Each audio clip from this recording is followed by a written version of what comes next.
It's Eric with Boyd Outdoors. I'm in a nationwide catfish tournament, and I thought to go hit a couple other places that I don't hit lately.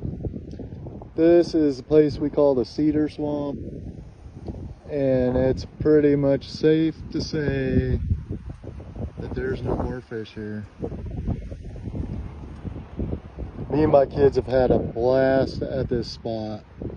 Caught a lot of big channel cats. I think it's game over. We need moisture in a horrible way.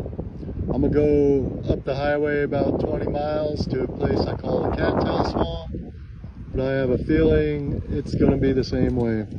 Go to Boyd Outdoors on Facebook, YouTube, hit like, subscribe. Have a great day.